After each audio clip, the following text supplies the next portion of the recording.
So we mentioned on this show a lot that Donald Trump was the only president of my lifetime didn't start another war. And we've speculated about why that is. Do you have an insight since you served under him? Why do you think that he was the only president of my lifetime didn't start a war? He's the antithesis of everything you've been saying about the billionaire class, the Uni Party, and all of that. He wants to shrink the military. He wants to shrink, in foreign entanglements. He wants to become energy self-sufficient again, so we can take everybody out of the Middle East, and he wants to focus on vital interests.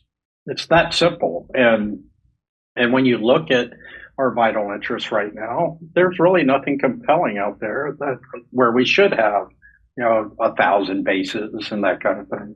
So basically you're saying he's not, as all the other presidents are controlled by the deep state and the military-industrial complex. He's not, and that's why there's this big push to criminalize him. Also, NATO. Remember Iran? We covered this when Niger kicked France out. Yeah, And so when he pulled out of the Iran deal, I guess a big part of that was France doing some business with Iran on the down low. He screwed that up for them. Yeah. So he was talking about NATO needs to pay their bills so. That's the entanglement. Like, America is a state in a bigger country called NATO. Yeah. I don't know who the hell runs it, but I don't get to vote for him.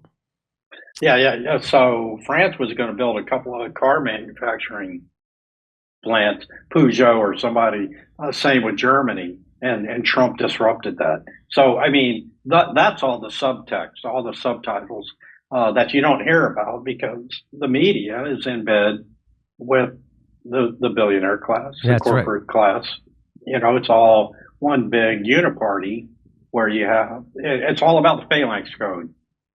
Big government, big tech, big media, all working to put their jackboot on the neck of the little guy. And you're 100% right about that. You're 100% right about that for sure. It's a uniparty. It's run by international billionaire class. And, I'm finding out Jeff Bezos doesn't just own media here in the United States. I was on a show in Norway the other day. He's owned the media in Norway too. It's definitely international, and they definitely don't have the interest of America. And I think there's a lot to what you say about that. Trump's, he ran on an anti-interventionist platform, which also drove them crazy, right? And so he said we should get out of the middle. So anyway, we have to go. I appreciate you. Everybody check out the book, General Anthony Tata. Thank you very much for being on. And we look forward to talking to you. I could talk to you all day.